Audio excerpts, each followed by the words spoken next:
दोस्तों, जिस देश के नेता विदेश नीति के नाम पर वोट मांगकर सत्ता में काबिज होते हों, उस देश की विदेश नीति पर इतने सवाल खड़े हो रहे हों। आप सोचिए कि जिस भारत पर किसी की आंख उठाने की हिम्मत नहीं होती, जिनके बारे में बयान देने की हिम्मत नहीं होती, देश के नेता योग दिवस पर कैमरे के आगे पोजेस दे रहे हैं। और ये अपने आप में काफी परेशान करने वाली तस्वीर है कि अब जो हमारे मित्र देश हैं वो निराश हो रहे हैं। दोस्तों, आज वर्ल्ड योगा डे है और प्रधानमंत्री नरेंद्र मोदी ने कुछ इस तरह से योगा डे के जरिए, जो हमेशा से वो करते हैं, और एक शानदार बहुत अच्छी पहल है ये, लोगों के स्वास्थ्य के लिए बहुत पॉजिटिव एक माहौल देने की कोशिश है, एक बहुत अच्छा लोगों को एक सीख है। दोस्तों, भारत में योगा डे इतने बड़े स्तर पर दुनिया भर में सेलिब्रेट किया जाता है, ये एक अच्छी पहल है जो कि नरेंद्र मोदी द्वारा शुरू की गई। मैं बार बार कहती हूँ कि उनका ये योगा दिवस वाला, जो कि अब लोग बस उनको रोज उतार ले, लेकिन दोस्तों भारत की सॉफ्ट पावर है। लेकिन मैं जानना चाहती हूँ कि देश की जनता क्या सोचती है। क्या ये सब करने से ही देश चलेगा? क्या ये सही वक्त था, एक ऐसा वक्त जो पूरी दुनिया अजीबोगरीब हालात में हो? अब अभी ये पता नहीं कि कौन सा देश किस पर आक्रमण कर दे, कहाँ किस पर मिसाइल गिर जाए, कुछ पता नहीं है। माहौल कुछ ऐसा है कि हर जगह युद्ध की चीजें नजर आती हैं। हम खुद एक ऐसे ऑपरेशन सिंदूर अभी बंद नहीं, अब एक ऐसे दौलत में भारत एक शांति की अलग जगा सकता था, भारत एक उम्मीद पैदा कर सकता था। अपने आप में सवाल रह गया। और हमारे मोदी जी योगा डे में कुछ इस तरीके से आराम से फोटो में पोजेस देते हुए दिखाई दे रहे हैं। और इस बीच सोनिया गांधी जो है वो सामने आती है। कांग्रेस की पूर्व अध्यक्ष सोनिया गांधी ने दोस्तों बाकायदा, आज ये देखिए आप, अंग्रेजी अखबार के अंदर उन्होंने एक लंबा चौड़ा एक पूरा आर्टिकल लिखा है।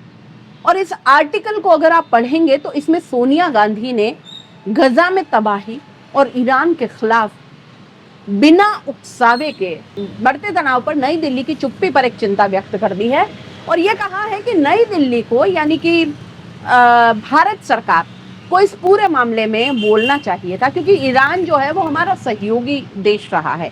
दोस्तों, भारत के पूर्व राजनयिक ने भी इस पूरे के पूरे मसले, सिर्फ ऐसा नहीं सोनिया गांधी ने, पूर्व राजनयिक ने भी इस पूरे मसले पर खुलकर अपनी बात रखी है और कहा है कि इस सरकार के लिए क्या विदेश नीति प्राथमिकता है भी, मतलब इसके ऊपर ध्यान नहीं है, बाकी पता नहीं क्या सब कुछ करना है, लेकिन अभी जो इम्पोर्टेंट है सबसे पहले उसी को छोड़ दे।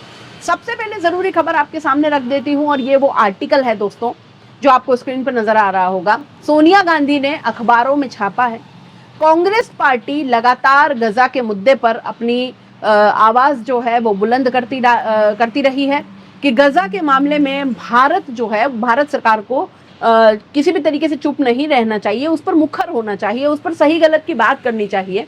अब जिस तरीके से इजराइल ने ईरान पर हमला किया है, उसको लेकर भी कहीं ना कहीं सोनिया गांधी ने जो है बाकायदा एक पूरा आर्टिकल लिख करके उसके अंदर बताया है और कहा है कि ये भारत की नैतिक और कूटनीतिक परंपराओं से विचलित करने वाली जो है विदाई को दर्शाता है। अब दोस्तों, अभी भी उन्होंने लिखा है कि अभी भी बहुत देर नहीं हुई है, भारत जो है उसको स्पष्ट रूप से अब बोलना चाहिए। प्रधानमंत्री मोदी की चुप्पी अब लोगों को खलने लगी है, विपक्ष को भी खलती है। जिम्मेदारी से काम करना चाहिए उनको, तनाव को कम करने और पश्चिम एशिया में बातचीत की वापसी को बढ़ावा देने के लिए हर उपलब्ध कूटनीतिक चैनल का उपयोग जो है वो कहीं ना कहीं करना चाहिए। ये सोनिया गांधी के उस आर्टिकल में है। यहाँ जो है ये मैं सारा आपको बता रही हूँ। वैसे अगर आप चाहें तो अंग्रेजी का ये आर्टिकल जो है दोस्तों वो आराम से आप पूरा पढ़ सकते हैं। यानी कि सोनिया गांधी भारत सरकार से गुजारिश कर रही है इसके अंदर कि देखिए अब बोलना पड़ेगा, अब आप चुप मत रहिए, क्योंकि चुप रहने को भी कमजोरी मानते हैं कहीं ना कहीं। ईरान को अकेला मत छोड़िए, ठीक वैसे ही जैसे आपने गजा को अकेला छोड़ दिया, क्योंकि ये भारत के हित में नहीं है। और दोस्तों, ये जो बात है ना, ये सोनिया गांधी ने जो बात बोली है, इसी को आगे बढ़ाया है भारत के जो एक पूर्व राजदूत हैं उन्होंने। दोस्तों, ये आप स्क्रीन पर देख रहे होंगे, ये है तलमीज़ अहमद साहब। और तलमीज़ अहमद साहब के बारे में क्या आपको बता दें कि जो सऊदी अरब है, सऊदी अरब में भारत के पूर्व राजदूत ये रह चुके हैं और उन्होंने भी इस मसले पर भारत जिस तरीके से चुप है, अब ये किसी के गले नहीं उतर रहा है। देखो तो जो जिस तरीके से चुप है, न तो अब ये ईरान को लेकर के कहीं कुछ बात सामने आ रही है, न गजा को लेकर के कुछ बोल रहा है भारत। तो अब इसको लेकर के टिप्पणी करते हुए बीबीसी को एक इंटरव्यू उन्होंने दिया है और इस इंटरव्यू के अंदर उन्होंने कहा कि देखिए भारत का आधिकारिक रुख है कि इजराइल और ईरान के बीच जो है वो टकराव को डिप्लोमेसी के जरिए कहीं ना कहीं वो सुलझाना चाहिए। अब भारत से बहुत लोगों की उम्मीद है दोस्तों, ग्लोबल साउथ और नॉन अलाइनमेंट यानी कि गुट निरपेक्ष को लेकर जो हमारा पहले का दृष्टिकोण था उसमें तब्दीली हो रही है। ईरान इजराइल जंग में भारत का जो रुख है उसमें कहीं कोई क्लैरिटी नहीं दिख रही, कोई स्पष्टता नहीं, सब कुछ बहुत कंफ्यूजिंग सा दिखाई देता है। भारत अपना कोई स्टैंड ही नहीं रख रहा है। मानना है, वो कहते हैं कि मेरा मानना है कि इस सरकार की विदेश नीति में कोई खास दिलचस्पी नहीं है और इस सरकार की जो दिलचस्पी है वो ज्यादातर घरेलू राजनीति में, मतलब यहाँ पर सत्ता काबिज रह जाए। विदेश नीति का कोई कुछ ऐसा अभी तक कोई उदाहरण नहीं है कि यहाँ डंके बज रहे। अब नेताओं को लग रहा है कि वो इस ऐतिहासिक बिंदु पर पहुंच चुके हैं जहां हिंदुस्तान की बुनियादी मूल्य को वो बदल सकते हैं और ये दृष्टिकोण आजकल हिंदुस्तान में अहमियत पा रहा है। जिस हद तक आम लोगों की धारणा में दोस्तों विदेश नीति से हमारे नेताओं और देश की इज्जत बढ़ सकती है, उसको भले ही थोड़ी बहुत अहमियत आप यूँ सोचिए कि मिल जाती है। मतलब भारत के पूर्व राजदूत आप सोचिए कि इस तरह की बात कह रहे हैं कि अगर कोई ऐसा मसला है जिसके अंदर भारत की साख बढ़ सकती है उसको तो अहमियत मिलती है, नहीं तो फिर उन्हें नहीं मिलती है। नहीं लगता कि भारत की कोई दिलचस्पी इस वक्त विदेश नीति जैसे अहम मुद्दों में है, क्योंकि आप सोचिए पिछले इतने समय से इतना कुछ हो रहा है दुनिया में लेकिन भारत की तरफ से सिर्फ और सिर्फ चुप्पी है दोस्तों। क्योंकि आप देखिए सारे न्यूज चैनल्स में इस तरह की डिबेट्स भी चलाई जा रही है जो कि वाकई सोचने पर मजबूर भी करती है। जैसे मानो इजराइल हम ही हो और ईरान का पक्ष रखने के लिए वही दाढ़ी वाले टोपी वाले कुछ लोगों को चिन्हित कर लिया गया है, बार बार उन्हीं को बुला बुला कर मुल्लाओं को बिठा दिया गया है वहां पर और वो वहां पर बैठकर ईरान का पक्ष रख रहे हैं। अब ईरान में क्या चल रहा है इनको कुछ पता नहीं है लेकिन फिर भी ये पक्ष रख रहे हैं। वो लगातार घिसे पिटे वही चेहरे। पूरी दुनिया जानती है दोस्तों, हमारी पूर्व की पीढ़ियां जानती है ईरान हमारा बहुत अच्छा दोस्त रहा है, मित्र देश है और ऐसा नहीं है ऑल वेदर फ्रेंड रहा है।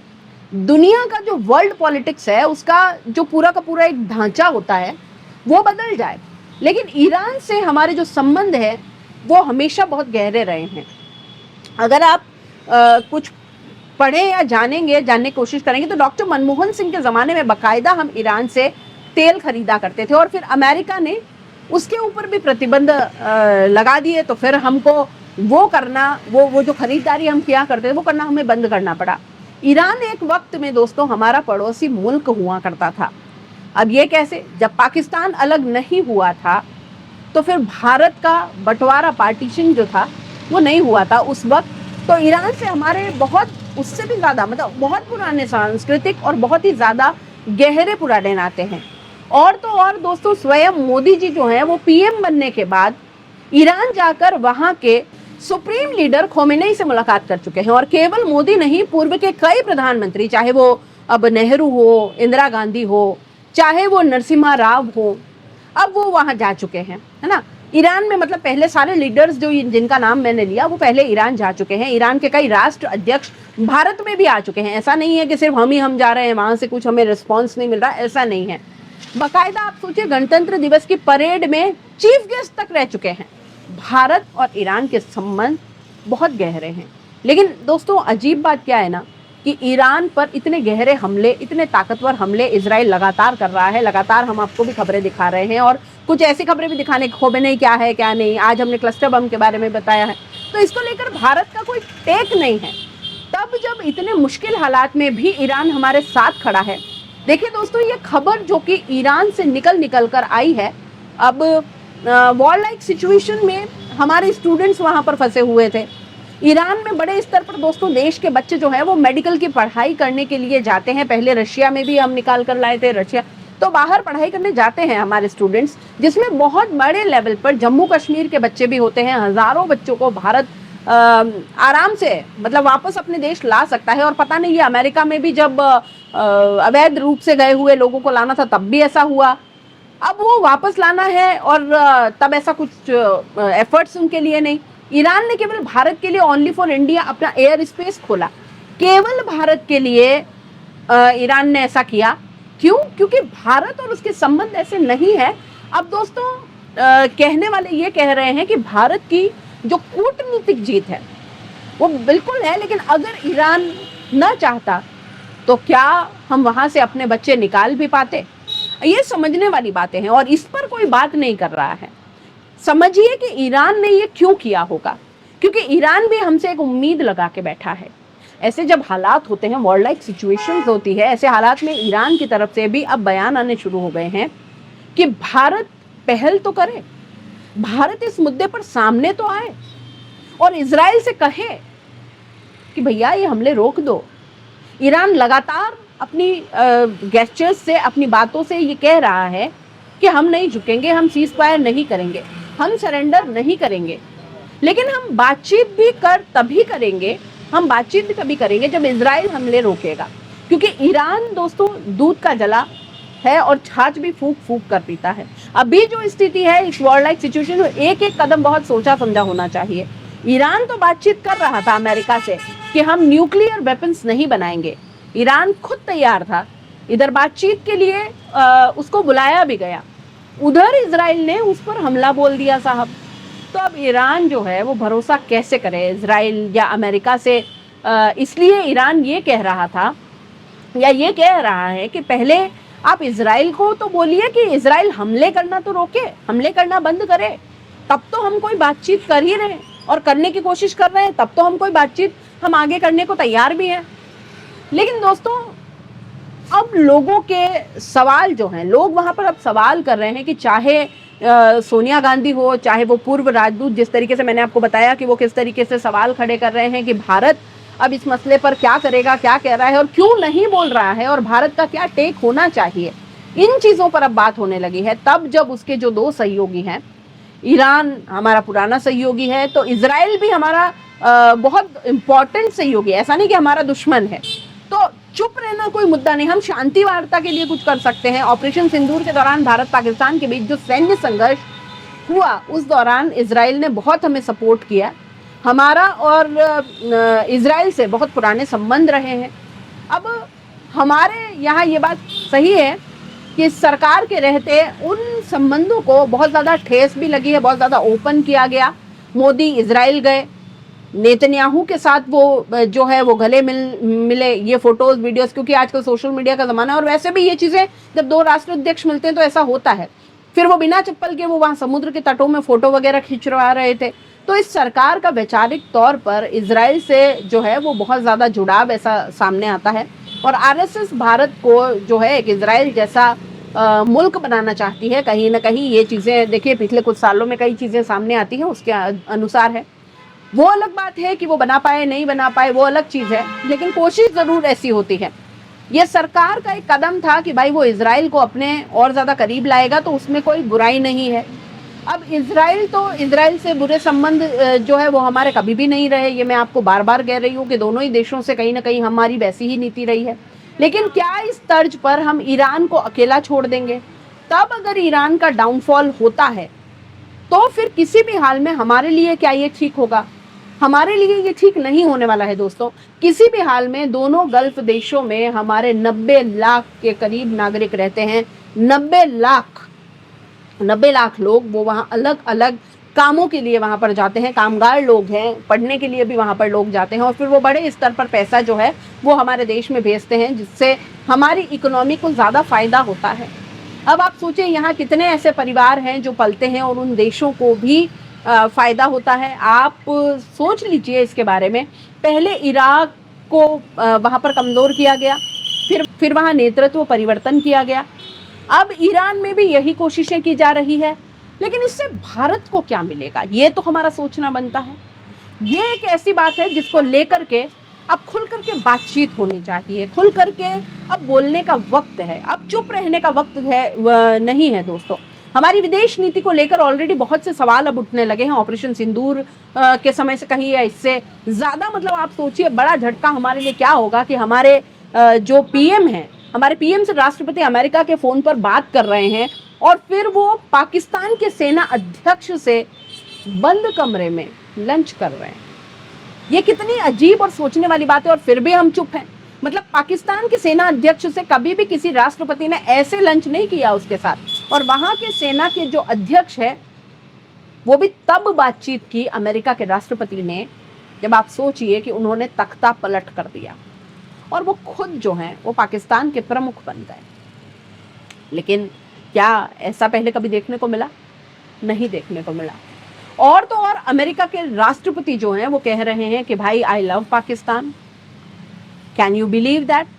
ये सब कुछ उस सरकार के दौरान हो रहा है जो आई ही विदेश नीति के नाम पर कि भैया हमारा तो डंका बज रहा है, विश्व गुरु हैं और पता नहीं क्या क्या फोन करके वॉर रुकवा देते हैं पापा, और भगवान जाने क्या क्या बातें पता नहीं विदेश नीति के नाम पर हम कहते आए हैं। अब आप सोचिए दोस्तों कि ये कितनी जबरदस्त तरीके की अजीब की स्थिति है कि हमारा अपना एक पुराना ऑल टाइम फ्रेंड ईरान हमसे ये कह रहा है कि भैया अब तो आप बात कीजिए इजराइल से। यहाँ बिल्कुल भी मैं दोस्तों ये नहीं कह रही हूँ कि भारत को ईरान से संबंध फिर से गहरे करने चाहिए या करे नहीं करे, वो बहुत कुछ सरकारों का काम है सोचना, लेकिन इजराइल को अपने आप से दूर करने अब थोड़ा सा कर लेना चाहिए। इजराइल को अपने आप से थोड़ा दूर कर लेना चाहिए, लेकिन हर देश अपने हित के हिसाब से संबंध बनाता है, बिगाड़ता है। ये बिल्कुल भी ज़रूरी नहीं है कि हम ईरान के करीब जाकर इजराइल को जो है वो नाराज़ करें, ऐसा नहीं है दोस्तों। सबकी अपनी अपनी नीति होती है, सबकी अपना अपना एक तरीका है, लेकिन हम दोनों का एक मध्यस्थ बन सकते हैं। यही बात मैंने आपको पहले की, शांति वार्ता के लिए हम पहल कर सकते हैं, क्योंकि दोस्तों भारत उन चुनिंदा देशों में से है, मुल्कों में से है जिनके इजराइल के साथ भी अच्छे संबंध हैं, ईरान के साथ भी पुराने हमारे अच्छे संबंध रहे हैं। तो फिर भारत एक ऐसा मुल्क है जो दोनों ही देशों के अंदर शांति स्थापित कर सकता है, दोनों ही देशों के राष्ट्र अध्यक्ष से बात कर सकता है, दोनों ही देशों से बात करके, और आप समझ लीजिए ठीक वैसे जैसे सऊदी अरब कर रहा था जब भारत और पाकिस्तान के बीच सैन्य संघर्ष चल रहा था। तो ऐसा नहीं है कि उनसे बात करके हमें करीब या हमें बात करके उनको करीब, ऐसा नहीं। सऊदी अरब हमारे जो भारत सरकार के बड़े बड़े मंत्री थे उनसे संपर्क में था, सऊदी अरब पाकिस्तान के भी संपर्क में था, और उसके बाद वो जो कोशिश कर रहा था कि कैसे भी करके यहाँ पर ये संघर्ष जो है वो कम हो जाए, ये युद्ध की जो स्थिति है वो किसी तरीके से टल जाए, रुक जाए। हालांकि वो अलग बात है कि उन्होंने कभी क्रेडिट नहीं लिया ट्रंप की तरफ। ट्रंप पता नहीं 15 बार ये कह चुके हैं कि भाई मेरी वजह से सीज फायर हुआ। सऊदी अरब के दोनों देशों के साथ संबंध अच्छे हैं, पाकिस्तान के साथ भी और भारत के साथ भी, तो इस तरह की बातें करके वो कभी अपने संबंध खराब नहीं करेगा। अब भारत ये रुख क्यों नहीं अपना सकता? अजीब बात तो ये है कि ये सब कुछ जो है वो सोनिया गांधी को भी अखबारों में लिखकर सरकार को चेताना पड़ रहा है, और पूर्व राजदूत सरकार को चेता रहे हैं, लेकिन सरकार की ये बात जो है वो क्यों समझ में नहीं आ रही है। सरकार इस पूरे मामले पर अब सरकार को क्या दिख रहा है क्या नहीं। आप सोचिए एक ऐसे माहौल के अंदर जब भारत के सामने विदेश नीति के नाम पर न केवल संकट खड़ा है बल्कि एक सवाल भी कहीं ना कहीं यहाँ पर खड़ा है कि वेयर आर वी हेडिंग, हम आखिर क्या कर रहे हैं, हमारे प्रधानमंत्री आखिर क्या कर रहे हैं, क्या सोच रहे हैं। जब दो देशों के बीच में इस तरह की स्थितियां बन रही है और वो हमारे पुराने सहयोगी है, तब भारत की चुप्पी कितनी ज्यादा कर रही है। वो योगासन कर रहे हैं, पोजेस दे रहे हैं, कैमरे के इर्द गिर्द घूम रहे हैं। दोस्तों आप इस पूरे मुद्दे पर क्या सोचते हैं, अपनी राय कमेंट बॉक्स में लिख भेजिए, और जाते जाते चैनल को लाइक शेयर और सब्सक्राइब जरूर कर दीजिए। नमस्कार।